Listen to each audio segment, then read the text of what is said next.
Greetings, Earthlings. This is Zube, and today I'm going to be chatting with my friend Aimee. Hello, also known as Aimless. Aimless. Oh my gosh, I Yes, love that. that's been my nickname since high school. My high school English teacher, my senior English. Really? Yeah, my best friend was Demetria, and we were in class together. And he said that my name was Aimless, and she was Dementia, and the name stuck. Oh my God, that's So hilarious. like even people that I didn't go to high school with call me Aimless. Yeah. Well, okay, so ready, there's like a time lapse in my brain because like where did you guys go to high school? We went to high school in Virginia. Like when we left Jersey, I was in 7th grade and Mel was in 8th. Okay. We were just starting 7th and 8th grade. So Okay. Because I was like, I almost called you like a high school friend, but you're not really. And so because elementary. yeah, because I remember Melanie like a lot, but now that I think about it, like when you're in high school, the grades mingle, but in grade Yeah. school they don't so much. Because anyway, I'm like, I think you're a comedian. I think it's amazing. But so we were kind of talking about good stuff, and it's like being happy and trusting or whatever. And so I feel like that's a good place to start. And I'll say really quick. So when I first got divorced and I started dating or whatever, and I started dating Zeke, and I called my mom and I was like freaking out. I was like, Mom, you know, I like really, I'm like, I think I'm falling in love with this guy. And we were just supposed to be dating. And my mom goes, Teresa, like, you've been through an awful divorce with 2 little kids. You started your whole life over. She's like, I think you'll be all right if you get a broken heart. And I was like, wow, yeah, I think I'll survive that. But whew, the Yeah. thought of having to survive a broken heart, it's like, oh no, I don't want to. It's funny because the person I'm seeing now, like I have all these fears or whatever because of the stuff that I've been through. And my analogy for it was I was like, it's like a roller coaster. Like I am terrified of roller coasters. And I go to Busch Gardens and I look at the roller coaster and I have to walk around it. And like I look at the people on the roller coaster and I'm like, oh, that looks kind of steep. And I don't know if I can do that. And if it has like a really steep drop, I'm like, absolutely not, I'm not doing it. Forget it. But like Mm. it's like twists and turns. I'm like, oh, maybe I can do that because it's not like a horrible drop or anything. It's just fast and twisty and exciting. And so I'm like, after staring at it for like an hour or two and writing other things and coming back to it, then I'm like, okay, I'm going to do it. I get on and I'm like, and I was like, and then, when you first get on the roller coaster, it has that click, click, click, click, click while you're like that first hill. And I'm like, oh my God, what am I doing? I wasn't supposed to do this. Oh my God, I'm sorry. I want to get off. Like, let me off. Like, where's my mom? I like freaking out as I'm going up this hill. And then once you get to the hill and it's like creeping over that first drop and you're like, holy, I've done this. Like, oh my God, I want to go. And then you ride through it and you scream. And like, maybe after a few seconds, you're like screaming and laughing. And you're like, oh my God, this is so much fun. I'm enjoying it. And then you get off and you're like, that was amazing. Let's do it again. Let's do it again. So I'm like, that's where I Totally. am. I was like, we're clicking up the hill right now. And I'm like, I'm scared. So just Yeah. until we get to the good part. And then I'll scream deliriously and want to do you again. Yeah. And want to go all over again. Yeah. So like, but that's what it feels like to me. Like, especially when you've like been through something horrible. I'm like, I don't know Mhm. this. I don't know. Yeah. But in the end, it's going to be a great experience. It's just like you have to get your mind trained to like relax, enjoy it. So Yeah. easy Totally. done. Totally. Um, I don't know. I think it's so all right. So one of the things after we reconnected on Facebook after, and I went through a rough spell and you went through a rough spell. And I think that's when we like really started like connecting, because we like dug ourselves out of it. And I don't know if I've ever heard like the whole, like your kind of whole story or whatever, you know what I mean? And you don't have to, what, you know. It's a doozy. Like, I mean, so I'm not even sure what I was going through when like you and I first reconnected, or if I was relaying things that I had already been through. I'm not sure. Okay. Well, I It's like know. marriage was awful. Yeah. And Oh my that God. probably Yeah. started like the worst of it. But then, so there was like the awful marriage, and then there was like, you know, just trying to get life and raise these kids. And but then there was like problems with kids, and it's like, like it was overwhelming. And so I don't know, maybe that's what I was dealing with then, was my kid being Maybe.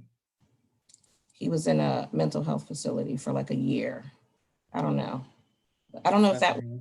I it didn't, probably yeah. was the time period, because that was about 4 or 5 years ago. Okay. So So that might have yeah, been what I was dealing with then. because I went to rehab like about 3.5 years ago, you know, and so, and I went to a mental hospital, and I just noticed we were both, when I came out, we were both posting really inspirational stuff. It was like Yeah. I got to the bottom of the barrel. And I remember when I was sitting in the mental hospital, and I didn't want to go home, right? So like I didn't want to leave. And they were like, we have like 500 people on a wait list and like 10 beds, because I was on Medicaid, is it Medicaid at the time? I think that's, you know, and like they got me well enough to kind of like get me out the door, you know what I mean? But I was suicidal, but I was sitting in the mental hospital, and I knew I had a limited time there. And I was looking around, and I was like, wow, these people are really crazy, right? And then I was like, oh hey. Like, oh wait, I'm one of the crazy people. Oh my God, Pinch, like you know, and but then I started to connect, and then I was like, these are my people, you know what I mean? Like what I don't want to go out there. But I was like, I ended up here because I was trying to make everybody happy. And the only person, and nobody was happy with me, right?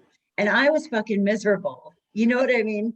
So I'm like, well, that was an epic failure, you know, of like trying to do all the right stuff, and it all went wrong, you Oh, know. for you to say that, like that was my biggest thing.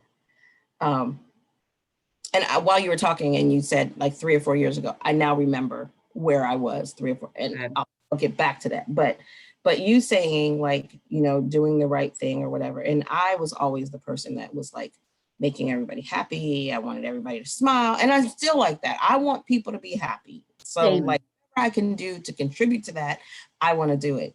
But, you know, in my mind, like, you know, because I grew up, my family, we were in church, and my dad was a preacher, and I, you know, was given to believe that if I do XYZ, then my life will be fine and great, and I'll live happy and go to heaven. And Right. so I did all these things that I thought I was supposed to do, and ended up completely miserable. Yeah. And I was like, I don't get it. But didn't I do what I was supposed to do? Like I went to school, I went to college, I got married and then had kids, and like, where's the happily ever after? Like, this is some bull. Like, Yeah. happy. Where's my happy? I deserve it, damn it. Like, you know, like, and it took me the longest time to figure out that like none of these people in my life were responsible for my happiness. It was me. And making them happy wasn't making me happy. Like, I genuinely enjoy making people happy, but like I should have been making me happy first. So it took a long time to figure that out. But and like going through things, and like, you know, with the marriage and the kid, and so like you said 3 or 4 years ago, I realized I was extremely depressed 3 or 4 years and might have even had some suicidal thoughts, but like, because I've been there before, dealing with the marriage, like, and actually tried it, and I usually don't tell people that, but I got to the point where I'm like, if you don't tell anybody, how can you help, Right. Because if you say things to people, oh, you're going to be okay. Like I'll tell people all the time, like you really are going to be okay. Trust the process and know that you're going to come out okay. But you can't tell people that all the time that are really going through something, because they're like, shut up, your life is happy. Like you don't know anything. I'm like, well, see, there was this one time when I wanted to die and I didn't. So that's how I tell you it's going to be okay. But like 3 or 4 years ago, I was like back in that spiral, and I knew I was spiraling, except this time I could see it for what it was. And until you get to the point where you see it for what it was, you know when it's coming and you feel it. Like it takes serious work to pull yourself out of that and not let it overwhelm you. And so at that point I was like, okay, I'm thinking I need a therapist. Go handle this, because and like I got to the point where the therapist was like, you need to take a shower today. Like that's your goal for the day. Like when taking a shower is your goal for the day, you're almost at rock bottom. Totally. When someone else has to tell you like this is your goal for the day. Yeah. And a hard goal to meet. Like so that's where I was 3 or 4 years ago. So I remember okay. That's awful. And I had the kid that I was dealing with and trying to make sure he was okay and I wasn't okay, and work was just awful. And like I literally would go to work in the morning and I would get there around 6:30. Nobody's in the building, nobody's in the parking lot, and I'm sitting in my car in this empty parking lot looking at the building crying because it's so awful. I don't even want to walk through the door when there's not even anybody there. Like it was traumatic. Like I have PTSD from working in that place. It's like, it's crazy. But yeah, that's where I was 3 or 4 years.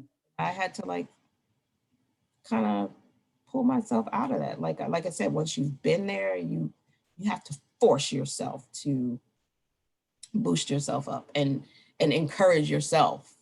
And in doing so, you kind of end up encouraging other people, which is a great side effect. But it is. So I think that's where you and I connected. We kind of that's exactly what it was. Actually. Yeah. Well, and I mean, like you said, the thing is like, it's so hard because when I didn't want to live anymore, right? Now I have to self-advocate and I don't even want to live. Like, and so, yeah, taking a shower is like,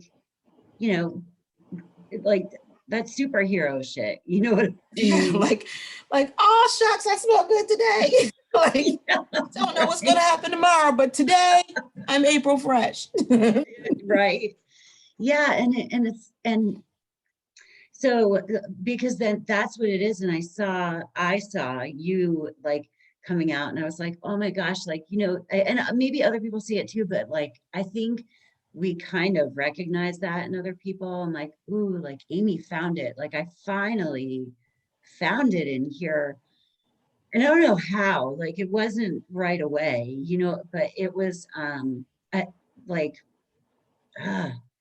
like I actually wanted to live, but I was like, I made a deal with the universe or God or, whatever. Like, I was like, okay, but I'm doing what I want to do. You know what I mean? And I like kind of like you, like I grew up with a white picket fence, and even at rehab, they were kind of looking at me and they were like, well, did this happen to you? And did that? And I'm like, no, like none of that happened to me. Like nothing happened to me. I had a great childhood, and I don't know. So anyway, and then I felt guilty about it. I was like, well, what is my problem exactly? Because these girls in here have some real freaking trauma from their childhoods. And like, I just am being miserable anyway.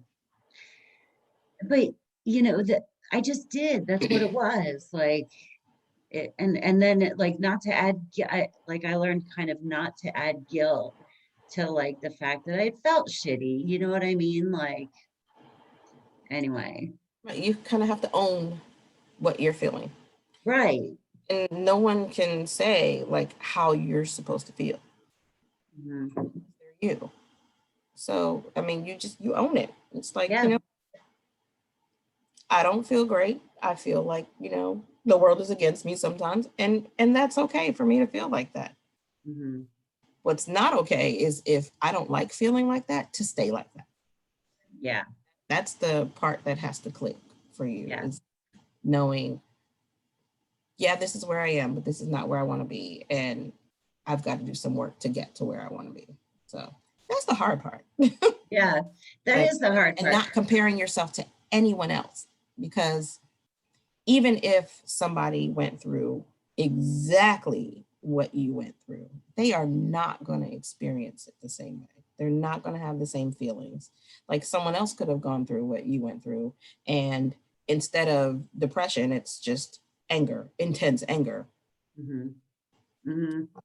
And and so your suicide is someone else's homicide. True. That's true. So, I mean, people are different. And like, it's important too, what you said, like, I realized that I was the agent of change in my life, right? Um, and I had to change things. And I never realized that you started over twice also. I've started from scratch twice now. yeah. And like, there's like, I almost feel a little bit invincible. You know what I mean? Yes. Yeah. I think I told you, like, I have like several friends who are like going through things right now. And that was one of the things that I said to one of my friends. I'm like, twice now, I have walked away with nothing but the clothes on my back. Yes. And I'm okay. And I'm looking around and I'm like, I have furniture, I have clothes, I have things, I have a whole bunch of unnecessary things. Right. So, you can lose everything and you're going to be okay. Like, I feel like, I think I said to you earlier, like, the universe takes care of itself and you're part of the universe. So what does that mean? Like, you're going to be taken care of. It's going to be okay. Like, it doesn't seem like it when you're going through things. It's overwhelming and like, you just want it to stop. Right. But you're going to be okay. Like, I literally had nothing. Like, I was married. When I got married, I was in Chicago. I had no family there, just my husband, and he had family there. And when things, started to go downhill, I got on a plane. I called my mom and my sister. I'm like, look, y'all need to scrape up some plane ticket money because Right. I'm home. And I think it was my dad paid to like have like some stuff shipped UPS. Like, UPS came and picked up stuff for me. And I had a baby, a brand new baby, and I got on a plane with that baby and nothing. Everything that I had, I gave it all away because obviously you can't take a couch on a plane. Right. Literally, I think my friend's sister was moving into her own place at that time. She was young. She just finishing college. She might have still been in college. And I was like, hey, you know what? Come get all this stuff. Mm-hmm. All of it. And they came and got it. And I got on the plane with my baby. And that was it. That was it. And fast forward a couple of years, well, turns out like during that time, I got pregnant again. So, okay, well, I guess we're going to stay married, which was a mistake.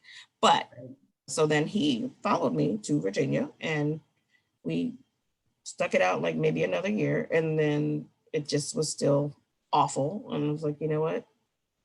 Can't do it. Literally left in the middle of the night with just my kids in the car. So now I have two babies and starting over with nothing. And that time I didn't get any, there was no shipping my stuff or whatever. Like we literally just had the clothes on our backs. And I was on my sister's couch with two kids. Wow. Yeah. I didn't know that. Yeah. It's, A lot of people don't, because I don't know. I try to stay positive about things and not dwell yeah, things. totally. But I never want to forget that, because Yeah, now when I'm going through stuff and I'm upset, or I think, like something's the end of the world, I'm like, no, it's not. Like, right. dude, you've been homeless with 2 kids. Like, Yeah. Oh my God. doesn't get much I, worse. Like, and you survived. So I'm like, yeah, whatever. I'm Superwoman. yeah, I can Yeah. do it. I actually like, I used to be like afraid of losing things, right?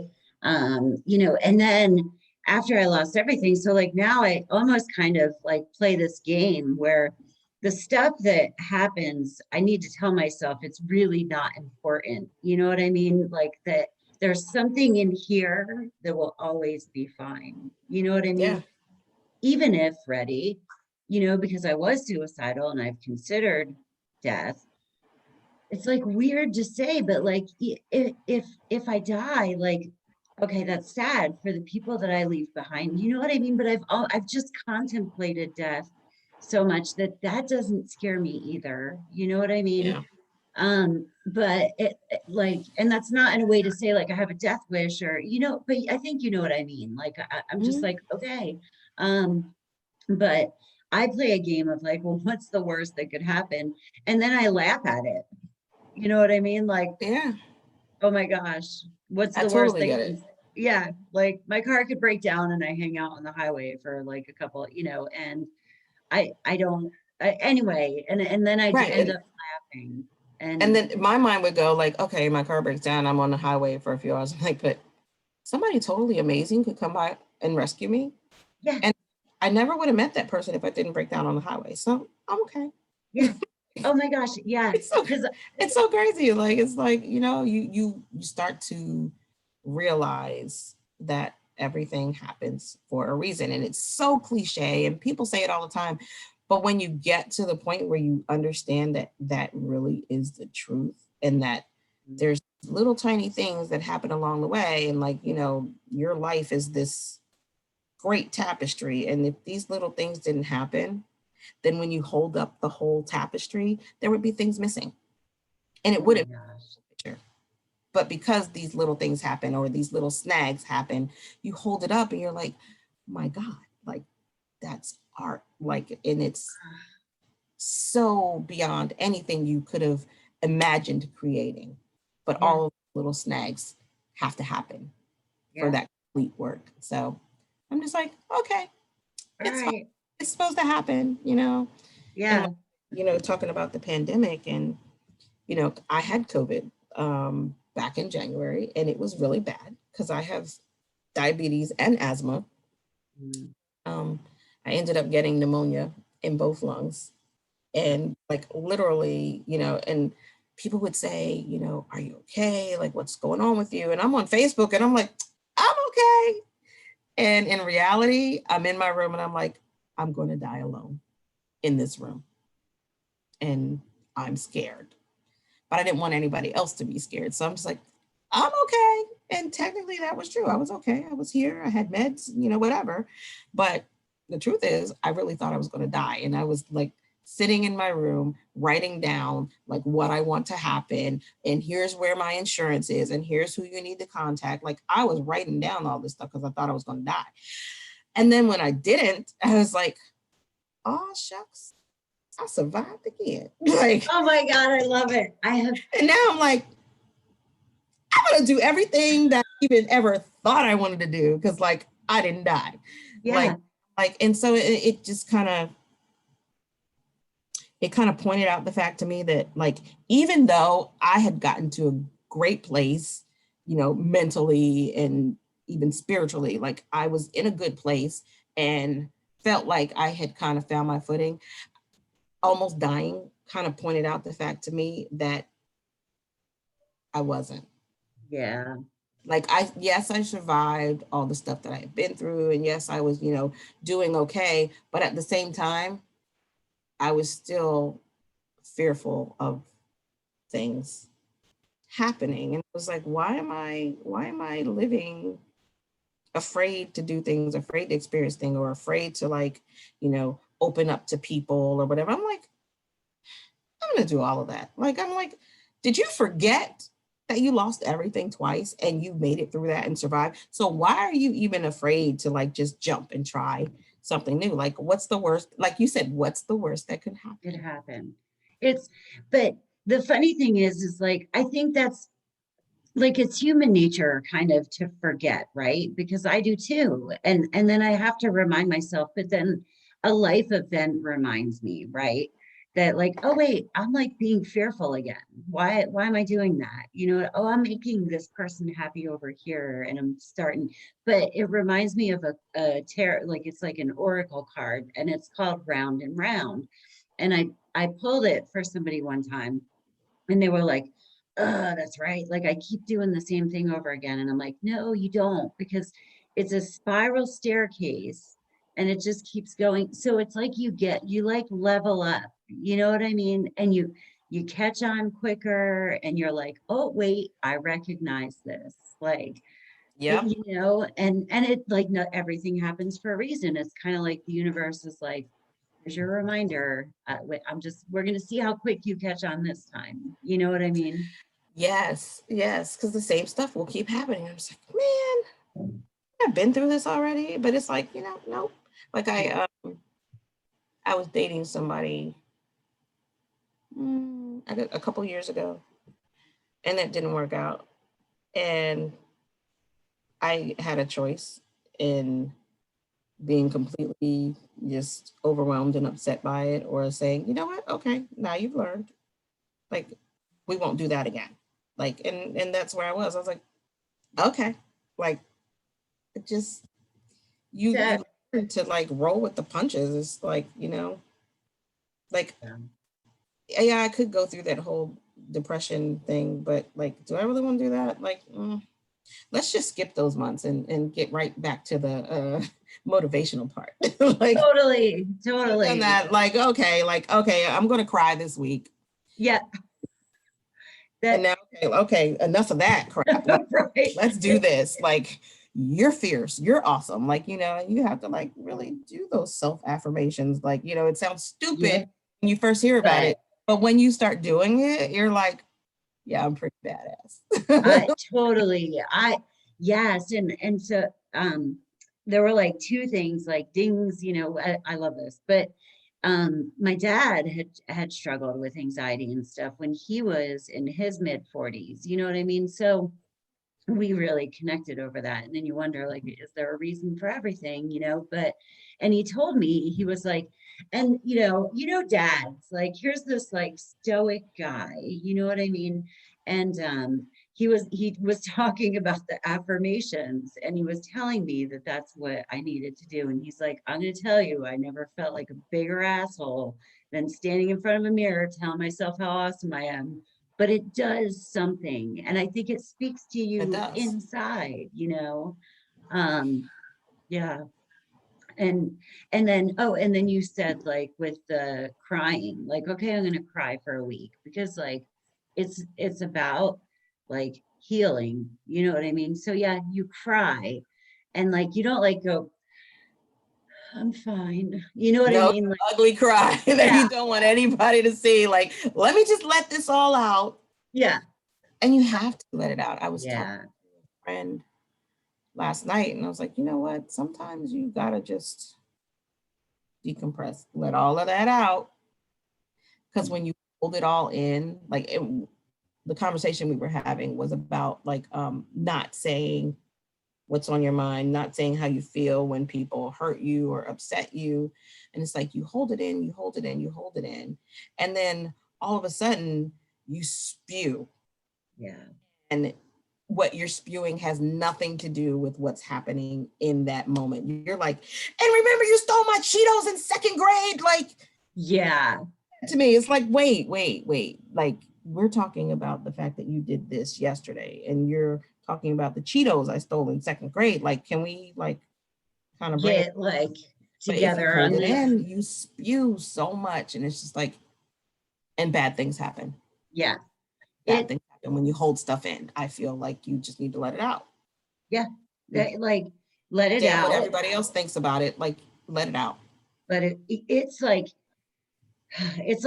letting it move through instead of, you know, receiving it. And I'm responsible with it. You know what I mean? Sometimes stuff will come up and I'm like, ooh, I gotta cry about this tonight. You know what I mean? Like I'm somewhere inappropriate or I'm in the middle of something, but like you know, I talk to the universe and I'm like, can we just do this later? I promise you I'll do it later. You know, Yeah. but like when you hold it in, I saw a meme, and I think memes are like the most amazing thing ever because you know they're so short, you know, and that's really like all I could digest at certain points was like really short words that sum things up for me. But Yeah. it said like, well, actually there was another one I thought of too, but if you don't heal your wounds, you will end up bleeding all over the people that didn't hurt you. And that's, Oh, yeah, that's deep.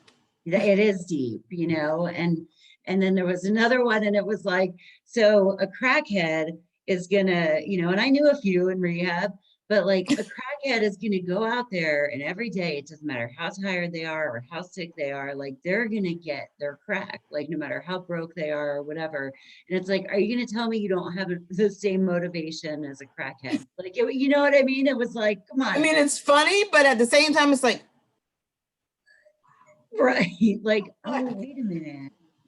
uh, you know, I mean, and my thing was vodka, and it was really cheap vodka, but like I can't tell you, I mean, I was lifting up the like carpet in my car to find quarters and shit. I always found money for my vodka. Like I always find a way. You know what I mean? It's just what am I looking for? What am I trying to get to? right, But I don't what know. a crackhead. I that one put me to shame. I was like, whoa. And of course I saw it right when I needed to. I was like, oh, that's I don't want to do. But Yeah, it's like, yeah, life yeah, is fun. Life is funny, and it's like, but you learn, and hopefully, what you learn sticks with you long enough for you not to repeat the same mistakes. yeah. So, Like, but it is hard, especially when you throw everything else into the equation. Like when you're the only one in the equation, it's great because you have to. right. But when you start adding other variables, then it's like, okay, like this is a little tougher to navigate, and Yeah. you have to really remember all those things that you learned and put them into practice. And sometimes you don't want to. You Yeah. want to be like the little kid and be like, I just want to kick and scream, and I don't want to be reasonable. I don't want to think. I don't want to, you know, see anyone else's point of view. I just want to be the little kid and kick and scream. Hmm. And that's okay. For And 5 yeah, for 5 minutes. Exactly. Exactly. I like to say like when you get older, it, you know, there needs to be, there's two of me, right? There's the little kid me, and then there's the parent me, and the parent, and I have to parent myself. You know what I mean? Because it's like Yeah. sometimes I think people just run around being their little kids and they don't realize like that they're letting their little kid out to like do everything for them. But yeah, and it's like sometimes my kid throws a tantrum, that's okay. And then the adult me walks in and says, okay, like you had your tantrum and now it's time to like do the thing, you know? I always think of it like the meme with Batman slapping Robin. Like I'm Yeah. like, get yourself together, Aimee. Like Yes, I really do that's have to do that. Like I will say, like, a lot of the stuff that I've been through puts me like, something will happen and I'll go right back to that mindset. mhm. Been thinking about it. And like in relationships, I'm like, someone's like, upset. And I'm like, immediately, I'm like, oh my God, like this is the end. Like, he's not gonna want you anymore. I'm like, this is awful. And it's like, no, this is the part where you have an adult conversation and say, I feel XYZ, and allow that person to come back and tell you what they feel, and you discuss what happened, like who did what or whatever, and you come to an understanding. But when you have trauma in the background that's trying to control you, you do sometimes go to that point where you're like, it's Yep. so like Yeah. Wait, no, they just ate the last piece of Right. like, that's so trivial. And I mean, I use that as an example because it's something so insignificant, but like sometimes the things that we like are like obsessing over are so insignificant, and we think that they're not because we have been traumatized and taught to think that like, oh, we don't deserve that person's consideration, you know. And it's like, oh, wait, no, that's trauma brain. Let's switch to rational brain. Like, Rational. and and like Yeah. you said, it's not, you know, you have to balance between who you were and who you are and the things you've learned in between those two places. So And sometimes when you're in that quick like response, it's like, yeah. And you just gave me a new way to look, because I told you I did that the other day. Like Zeke and I kind of had an altercation, and I was already like, okay, so here's how many cats I'm going to have when I'm 90 and by myself. You know what I mean? Like it was, and and it doesn't have to be like that, but you just, okay, so in that moment, I'm afraid of being alone. So like I'm already like making myself alone in my brain. That's not even the real story of what's going on in the world. That's what my brain is telling me is what I deserve. And you said it's because like we go back to that place where we were either told or inherently felt like we didn't deserve someone else's consideration for like a bad mood. You know what I mean? Yeah, where it's like, this person's gonna hurt me, so I'm just gonna hurt myself first. totally. Yes. Get it over with. Yeah, get it over with so I do it myself. Yeah, let me just rip off the band-aid because it's gonna hurt me anyway. So Yeah. get out of that mindset. Like, no, this No. is not gonna hurt me because I'm not gonna allow that because I deserve more than that. Like, and if they do end up hurting me, it's not because I forced it to happen. Right. Because sometimes Right.